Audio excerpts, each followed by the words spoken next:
Hello everyone, आज हम अपने chapter understanding diversity class 6 RBSC board का नेक्स्ट टॉपिक हम इस चैप्टर का स्टार्ट करेंगे, that is diversity in India. India is a land of diversity. Diversity exist in our country in terms of culture, tradition, caste, community, religion, regions, language, food, dress and festivals etcetera. कहने का मतलब है कि India के अंदर अगर हम diversity की बात करते हैं तो ये जो है एग्जिस्ट करता है, पाया जाता है हमारे देश में, हमारी सभ्यता के रूप में, हमारी संस्कृति के रूप में, हमारे समाज के रूप में, हमारी जाति, हमारे रीति रिवाज, हमारे धर्म, हमारे क्षेत्र, हमारी भाषा, हमारा खान पान, हमारा पहनावा, हमारे त्योहारों, इन सब को अगर हम व्यू आउट करते हैं तो हमें पता चलता है कि हमारे देश में अलग अलग तरह की डाइवर्सिटी पाई जाती है. The different physical and geographical features in different part of India influence climate and in turn the food, attire, custom and culture of the people inhabiting these regions. कि अलग अलग जो हमारे जोग्राफिकल और फिज़िकल फीचर्स हैं हमारे देश के, यानी भौगोलिक, और अगर हम कहें जो ये फिज़िकल जो फीचर्स हैं, जिस तरह से हम बात करते हैं, कहीं पे पहाड़ है, कहीं पे मैदान है, अलग अलग हमारे देश के अलग अलग फीचर्स पाए जाते हैं, उसी को इन्फ्लुएंस करता है हमारा climate. And the same climate has to be influence our food, our attire, our custom, our culture inhabiting these regions. यानी इन क्षेत्रों में रहने वाले जो लोग हैं, उनका पहनावा, खान पान, उनकी सभ्यता, उनके रीति रिवाज, वो उसी क्लाइमेट को इन्फ्लुएंस करते हैं. Ladakh is a desert in the mountains in the eastern part of Jammu and Kashmir. Ladakh की अगर हम बात करें, जो कि एक डेजर्ट है, जो कि जम्मू एंड कश्मीर की घाटी में पाया जाता है. Very little agriculture is possible है. यहाँ बहुत ही कम एग्रीकल्चर जो है वो पाया जाता है. This region does not receive any rain. यहाँ पे कोई बारिश नहीं होती. And is covered in snow for a large part of the year. और साल के लगभग सभी समय में, बड़े भाग में जो है यहाँ पे बर्फ़ पाई जाती है. There are very few trees. बहुत ही कम पेड़ हैं that can grow in this region. बहुत ही कम पेड़ पौधे इस क्षेत्र में हमें देखने के लिए मिलता है. For drinking water people depend on the melting snow during the summer month. गर्मी के मौसम में लोग जो है यहाँ पानी पीने के लिए जो है किस पर डिपेंड होते हैं? जब मेल्टिंग होती है स्नो, यहाँ की जब बर्फ़ पिघलती है, that water they have to be use for their drinking purpose. So students, we have to be say that in our all over India we have to be feel diversity according to the physical as well as the geographical reasons. So all these things has to be depend on our climate. People here keep sheep and goat. यहाँ के जो लोग हैं sheep और goat को पालते हैं. The sheep in this region are special. यहाँ पे sheep goats जो हैं, बकरियाँ जो, वो बहुत ही special होती हैं because they produce pashmina wool. क्योंकि यहाँ से उनको जो है सबसे महंगी जो वूल है वो यहाँ पे मिलती है. This wool is prized and pashmina shawls cost a lot of money. बहुत महंगी ये बिकती हैं. The people in Ladakh carefully collect the wool of the goat and sell it to the traders from Kashmir. और ये लोग इस उनको इकट्ठा करते हैं यहाँ की बकरियों से, और कश्मीर के जो ट्रेडर्स हैं, व्यापारी हैं, उनको बेच देते हैं. Pashmina shawls are chiefly woven in Kashmir. क्योंकि पश्मीना जो शॉल्स हैं वो कश्मीर में वूवन की जाती हैं, बुनाई की जाती है उनकी. The people eat meat and milk products like cheese and butter. Each family own some goats, cow and dogs. Cows होती हैं यहाँ पे. इनकी सब फैमिलीज़ की अलग अलग ये लोग अपने जानवर रखते हैं पालतू. Being a desert did not mean that Ladakh did not attract share of trades. Desert होने का मतलब ये नहीं है कि यहाँ के जो लोग हैं did not attract share of traders, कि यहाँ पे जो ट्रेडर्स हैं, जो व्यापारी हैं, वो शेयर अट्रैक्ट नहीं होते हैं. It was consider a good trade route as it had many passes through which caravans travel to what today is called Tibet. कि यहाँ पे बहुत सारे ऐसे क्षेत्र हैं जो लोग कारावैन के थ्रू यहाँ पे रहते भी हैं, और यहाँ पे बहुत सारे रूट्स बनाए गए हैं, ट्रेड रूट्स बनाए गए हैं, जिससे कि गुड्स को यहाँ पे लाया और ले जाया जा सकता है. These caravans carried textiles and spices, raw silk and carpet. इन कारावैन की मदद से यहाँ पे टेक्सटाइल्स और स्पाइसेस जो हैं वो लेके जाया जाता है, और यहाँ पे लाया भी जाता है. सिल्क एंड कारपेट्स भी यहाँ से सप्लाई होते हैं. बुद्धिज़्म कि अगर हम बात करें, Buddhism reached Tibet via Ladakh. Buddhism धर्म के जो लोग हैं वो लद्दाख आते हैं वाया तिब्बत होके. Ladakh is also a called little Tibet. Ladakh को हम छोटा तिब्बत भी कहते हैं. Islam was introduce in this region more than 400 years ago and there is a significant Muslim population here. Ladakh has very rich oral tradition of songs and poems. Local version of the Tibetan national epic Kesar saga are the performed and sung by the both Muslims and the Buddhist. यानी यहाँ पाई जाने वाली जो जातियाँ हैं मुस्लिम और Buddhist होती हैं, and they have to be use their local version of poetry. They have to be song very local oral tradition songs and poems. They have to be 400 years ago significant Muslim population here. यहाँ पे 400 साल पुरानी मुस्लिम जो population है वो यहाँ पे live up करती है। Kerala is a state in the south. और अब ये बात थी हमारे नॉर्थ साउथ साइड की हम बात करें। अभी अगर हम साउथ साइड में जाते हैं तो केरला जो है, Kerala is a state in the south west corner of India. It is surrounded by the sea. ये टोटली अगर हम देखें तो समुद्र से घिरा हुआ है on one side and hills on the other side. एक साइड जो है यहाँ पे पूरा सीज पाए जाते हैं, एंड दूसरी साइड अगर देखें तो यहाँ पे पहाड़ी क्षेत्र है। A number of spices like pepper, cloves and cardamom are grown on the hills. यहाँ पे अलग अलग तरह की अगर हम बात करें तो काली मिर्च है, लौंग है, और जो इलायची है वो यहाँ पे ग्रोन अप की जाती है। Are grown on the hills, इन पहाड़ी क्षेत्रों पे उगाई जाती है। It is spices that made that this region on an attractive place for the traders. यहाँ पाए जाने वाले जो मसाले हैं, ये जो हमारे अलग अलग क्षेत्रों के जो ट्रेडर्स हैं, व्यापारी हैं, उनको वो यहाँ पे अट्रैक्ट करते हैं। The apologist of the Christ, Saint Thomas, is believed to have come here nearly 2000 years ago. ये माना जाता है कि क्रिस्ट जो है यहाँ पे सेंट थॉमस जो हैं वो यहाँ पे लगभग 2000 साल पहले आए थे, and he is credited with bringing Christianity to India. और वो अपने साथ में जो क्रिश्चियन धर्म है उसको इंडिया में लेके आए थे। It means that overall we have to be discuss that India is a diversity in unity in diversity is a place where we have to be for different type of we can say the religion we have to be found here. Many Arab traders also came and settled down here. यहाँ पे कई Arabian जो traders हैं, व्यापारी हैं, वो भी यहाँ पे आए और वो यहाँ पे सेटल हो गए। Ibn बुत्ता who travelled here little less than 700 years ago wrote the travelogue in which he described the lives of Muslims and say that they were a highly respected community. उन्होंने यहाँ पे जो है आए, बुत्ता जो आए थे यहाँ पे करीबन 700 साल पहले आए थे, और उन्होंने यहाँ की मुस्लिम लाइफ के बारे में एक्सप्लेन किया था कि ये बहुत ही हाईली रिस्पेक्टेड कम्युनिटी है, समाज है जो यहाँ पे पाया जाता है। The Portuguese discover the sea route. जो पुर्तगाल के जो लोग आए थे यहाँ पे, उन्होंने समुद्र के थ्रू रास्ता यहाँ पे आइडेंटिफाई किया था from Europe, and Vasco D gamma landed with his ship here. और वास्को डी गामा जो है वो भी यहाँ पे आए थे और उन्होंने अपने शिप को यहीं पे लैंडेड किया था।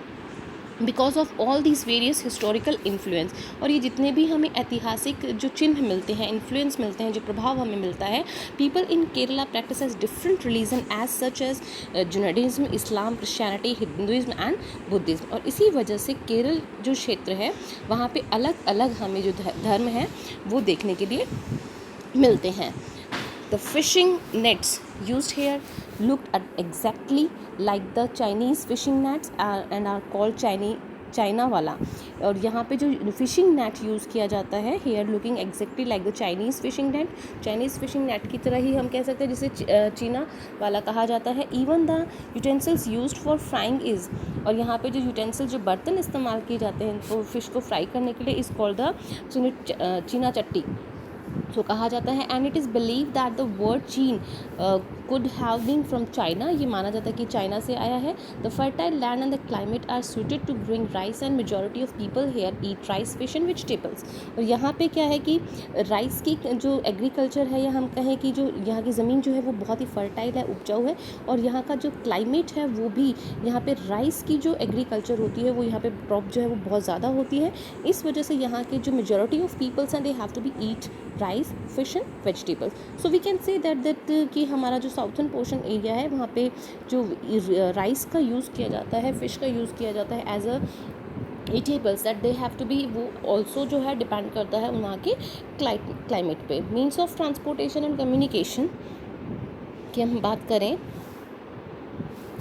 means of transportation and communication, were not develop in past, भूतकाल में अगर हम बात करें तो इतने डेवलप नहीं थे, and as such people remained isolated in their own regions, और इसकी वजह से जो पुराने ज़माने के जो लोग हैं वो आइसोलेटेड रहते थे। आइसोलेटेड रहने का मतलब है कि अपने तक ही सीमित रहते थे, and develop their own culture, और उन्होंने अपना खुद कल्चर डेवलप किया है, लैंग्वेज डेवलप की है, हैबिट्स हैं एंड मीन्स ऑफ लाइफ, उनको जो किस तरह से अपना जीवन यापन करना है, ये सब चीज़ों उन्होंने अपने लेवल पे ही हैंडल की हैं। For instance people living near the sea, और जो लोग समुद्र के किनारे रहते हैं, took fishing and trade with the wild people living in the fertile plains took up farming and animal husbandry. तो ये हम कह सकते हैं कि जो लोग समुद्र के किनारे रहते हैं वो वहाँ की मछलियाँ पकड़ते हैं और उसी से जुड़ा हुआ व्यापार करते हैं, और इसी के एवज़ में अगर हम बात करें तो जो लोग प्लेन्स मैदानी क्षेत्रों में रहते हैं वो वहाँ पे फार्मिंग करते हैं और जानवरों का पशुपालन का जो कार्य है वो आसानी से करते हैं। However later as transport and communication develop, लेकिन जैसे जैसे टाइम बीतता गया और ट्रांसपोर्ट और कम्युनिकेशन डेवलप हुआ है, also sometimes due to wars of natural disaster people begin moving from one place to another, या हम बात करें कि लड़ाई झगड़े की वजह से जो क्रांतियाँ हुई हैं उनकी वजह से, या किसी नेचुरल क्लाइमेटिक की वजह से हम बात करें कि लोगों ने एक स्थान से दूसरे स्थान पर मूविंग करना शुरू कर दिया है। As a consequence mixed influence could be seen in various regions of India, और यही कारण रहा है कि लोग एक स्थान से दूसरे स्थान पर आते जाते रहते हैं तो उनका जो कल्चर है वो आपस में मिक्सअप होता रहता है। India has also been the coming of foreign travellers, India के अंदर बहुत सारे फॉरेन ट्रैवलर्स भी आते रहे हैं एंड रूलर्स भी आते रहे हैं, who made this land at their home, और वो यहीं आकर बस गए, यहीं पे उन्होंने रहना शुरू कर दिया। They were in need influence by Indian custom and culture, उनके ऊपर भारतीय संस्कृति और यहाँ के जो रीति रिवाज हैं उनका भी प्रभाव रहा, and they also contributed the best element of their own culture, और उन्होंने अपना जो कल्चर था उसका भी प्रभाव यहाँ के संस्कृति और कल्चर पर छोड़ा, resulting in a wonderful synthesis that is India, और उसका जो वंडरफुल रिजल्ट हमारे सामने है वो है इंडिया, भारत है, जो कि आज मिक्सचर ऑफ रिलीजन है कि वह यहाँ पे बहुत सारे धर्म हैं, बहुत सारी जातियाँ जो है वो हमें देखने के लिए मिलती है। India is a land of many religion in addition Hinduism, Hindu के साथ में यहाँ पे बहुत सारे अलग अलग धर्म हमें देखने के मिलते हैं, whose followers are in a majority here, जो कि उनके जो फॉलोवर्स हैं उनको मानने वाले जो लोग हैं यहाँ पे काफ़ी मेजॉरिटी में पाए जाते हैं। Our constitution is declare India a secular state where equal recognition and respect is given to all region, क्योंकि हमारा देश एक सेकुलर स्टेट है जिसके अंदर सभी धर्मों को समान हम ये कह सकते हैं रिस्पेक्ट जो है वो इक्वल रिस्पेक्ट जो है वो यहाँ पे दी जाती है और सभी धर्मों को एक समान माना जाता है। डिस्पाइट ऑल दिस डाइवर्सिटी, इतनी सारी विभिन्नताएँ होने के बाद भी where people have different religion, जहाँ के अलग अलग धर्मों के लोग यहाँ रहते हैं, कल्चर है, रिलीजन बैकग्राउंड्स हैं, यहाँ पे अलग अलग लोग रहते हैं, we find a seamless intermingling of different ways of life. उसके बावजूद भी हमारे जो लोग हैं वो आपस में इंटरमिंगलिंग होते हैं, आपस में मिलजुल कर रहते हैं, और उसका रिजल्ट ये होता है यूनिटी इन डाइवर्सिटी, की अनेकता में एकता हमें देखने को मिलती है। In this book in his book discovery of India, Jawaharlal Nehru says, अपनी किताब में पंडित जवाहरलाल नेहरू जिसका नाम था द डिस्कवरी ऑफ इंडिया, कहा है that Indian unity is not something imposed, Indian unity जो है वो समथिंग इम्पोज्ड नहीं है जिसको हम कह सकें, but outside but rather it was something deeper and within its fold, और इसके अंदर बहुत कुछ है जो अपने आप को समेटे हुए है। The widest tolerance of belief and custom was practiced and every variety acknowledged, even encouraged, कि हर तरह की वैरायटी जो है यहाँ के कस्टम में, यहाँ के लोगों में हमें देखने के लिए मिलती है। It was Nehru who coined the phrase unity in diversity to describe India, और उन्होंने जब भारत को डिस्क्राइब किया, जब भारत को वर्णन किया, तब उन्होंने अपना यूनिटी इन डाइवर्सिटी ये स्लोगन दिया था, जिससे कि हम भारत में अनेकता में एकता का देश माना जाता है। फिर हमारा टॉपिक है diversity, its importance in our life, कि ये जो डाइवर्सिटी है, ये जो विभिन्नता है, इसका हमारे लाइफ में क्या इम्पॉर्टेंस है, क्या इसकी महत्वपूर्णता है। We have seen that Indian has an amazing diversity in food, हमने देखा है कि भारत में जो लोग रहते हैं उनके फूड में बहुत सारी डाइवर्सिटी है, क्लोथ्स में है, रिलीजन्स में है, कस्टम्स में है, ट्रेडिशंस में है एंड रीजन्स में है, हमारे क्षेत्रों में, हमारे रीति रिवाजों में, हमारे धर्म में, कपड़े में, खाने में, हर तरीके से अगर हम देखें तो यहाँ पे अलग अलग विभिन्नता पाई जाती है.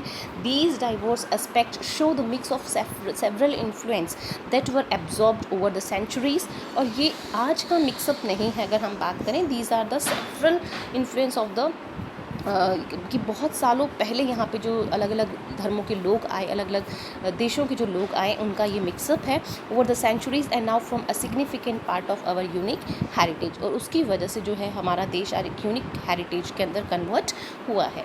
Diversities enrich our lifes greatly.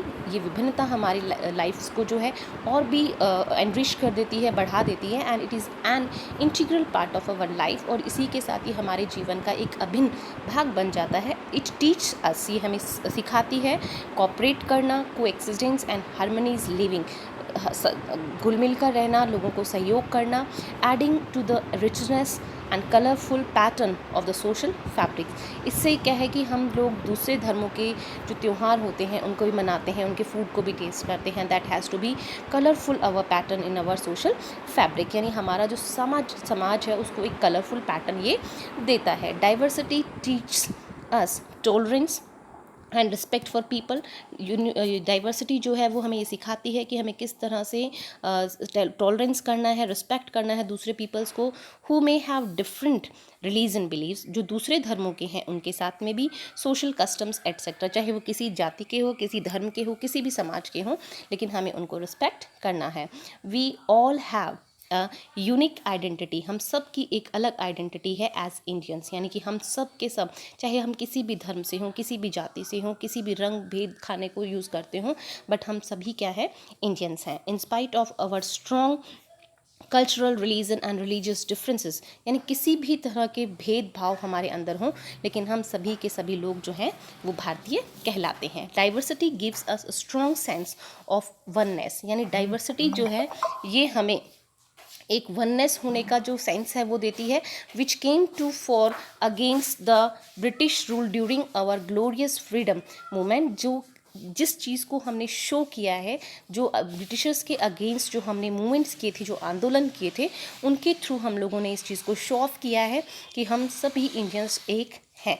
And which is working wonders today. और ये आज भी बहुत ही अद्भुत तरीके से काम कर रही है इन प्रोपलिंग इंडिया टूवर्ड्स प्रोग्रेस. और उसी की वजह से इंडिया जो है आज वो प्रोग्रेस कर रहा है, प्रॉस्पेरिटी कर रहा है एंड इंटरनेशनल एक्लेम कर रहा है. यानी अंतर्राष्ट्रीय स्तर पर भी अगर हम बात करें तो आज भारत की अपनी एक अलग पहचान है. Don't forget the days of bloods. खून के उन दिनों को मत भूलिए. O friend in the midst of your happiness, जो तुम्हारी हैप्पीनेस के बीच में आते हैं. Remember the shade of tears for us.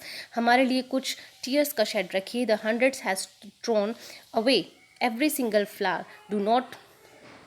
Do plant a flower in the desert garden, dear friend. कि हमें रेगिस्तान में भी उम्मीद नहीं छोड़नी चाहिए कि अगर हमने वहाँ पे पौधा लगाया है तो वो हमें फूल अवश्य देंगे.